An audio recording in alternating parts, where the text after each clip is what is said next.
Você já reparou que tem coisa que só podemos ensinar com a prática? Vamos falar um pouquinho sobre isso na palavra de hoje.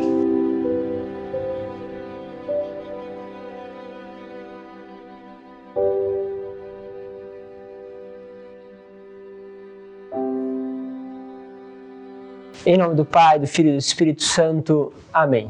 Bom estar mais uma vez com você. Vamos aí fazendo nosso itinerário com a Palavra de Deus, cada vez mais nos aprofundando, sempre olhando um pouquinho mais aí para a Palavra do Antigo Testamento, entendendo um pouquinho aquilo que são os ensinamentos que o Senhor quer trazer a cada um de nós. Lembro a vocês que podem entrar nos nossos grupos de WhatsApp, estão na descrição do vídeo.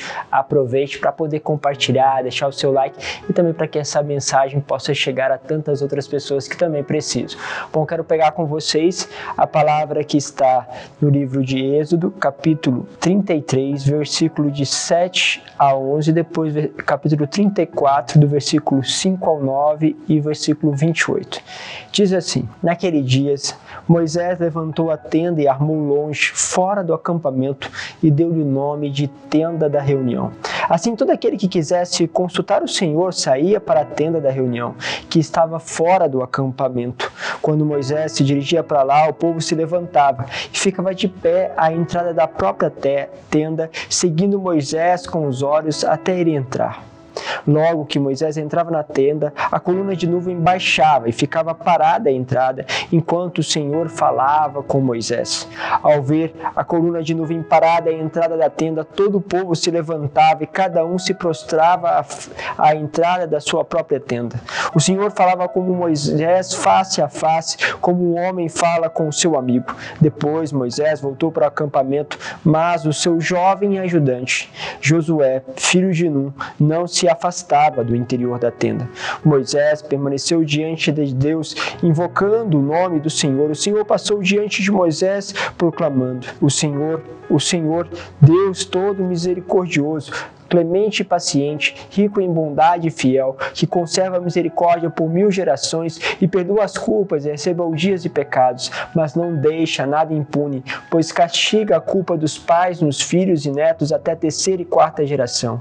Imediatamente Moisés curvou-se até o chão e, prostrado por terra, disse: Senhor, se é verdade que gozo do teu favor, peço-te, caminha conosco, embora seja um povo de cabeça dura, perdoa nossas culpas e nossos pecados e acolhei-nos como propriedade tua. Moisés esteve ali com o Senhor 40 dias e 40 noites, sem comer pão nem beber água, e escreveu nas tábuas as palavras da aliança, os 10 mandamentos. Interessante pensarmos aqui que Moisés, justamente, ele saía para entrar na presença do Senhor e para adorá-lo.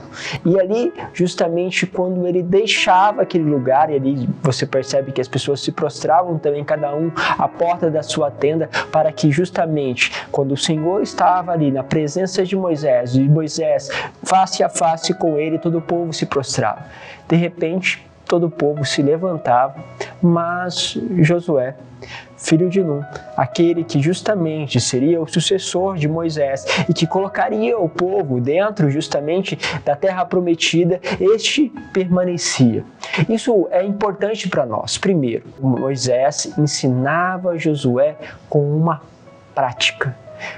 Josué entendia que ali era o lugar aonde ele deveria sempre permanecer, o lugar da adoração a Deus. Não é à toa que Moisés, ao sair, Josué entendeu isso tão a fundo que ele permanecia. E é interessante porque o texto destaca isso, destaca a formação de um líder. O líder se formava justamente vendo aquilo que era a prática do seu líder. Ou seja, nós queremos formar outras pessoas, nós queremos que os nossos filhos justamente possam nos seguir, muito mais do que palavras, nós precisamos viver, nós precisamos trazer o gosto, aquilo que é a vida com Deus. Nós precisamos justamente render ação de graça, e quando você rende esta ação de graça a Deus, quando você justamente faz este caminho, nós estamos ensinando. Mas padre, eu faço isso tantas vezes, meus filhos não querem nem saber justamente das coisas de Deus. Pense que nós precisamos dar o passo de entrar na tenda da reunião, dar o passo de estar na presença do Senhor, isso automaticamente deve despertar. Mas se isso não desperta automaticamente, passamos a nossa vida justamente em adoração e teremos feito o nosso caminho justamente de colocar as coisas na ordem correta. Aquele que lidera a sua família, que lidera uma equipe, que lidera pessoas, ele precisa colocar as coisas de forma justamente na ordem correta que elas devem ter, aonde a adoração a Deus, aonde estar na presença de Deus é a coisa mais importante que todas as outras coisas. E isso muitas vezes é fácil da gente sair desta lógica. Sair por quê? Porque nós temos nosso trabalho, porque nós temos pessoas queridas, pessoas importantes, nós vamos perdendo a ordem das coisas. E como que eu percebo a ordem das coisas? Quando nós percebemos em uma vida justamente o sacrifício para se viver aquilo. Então, Josué logo chama a atenção de Deus. Chama a atenção porque ele vai além daquilo que os outros fazem. Além dele seguir o exemplo de Moisés, ele ficava lá mais do que o Moisés, mais do que o povo. Ele saía da média. De um outro lado, queria deixar também este complemento, que você olhando para aqueles que são seus líderes, percebendo o quanto eles fazem, siga os bons exemplos deste líder, mas faça mais do que eles fazem. Mas não é somente fazer no sentido de tempo, de quantidade, mas de qualidade. Busque amá-los mais. Amá-los o quê? Amá-los naquilo que eles estão ensinando para nós, que são justamente caminhos de Deus.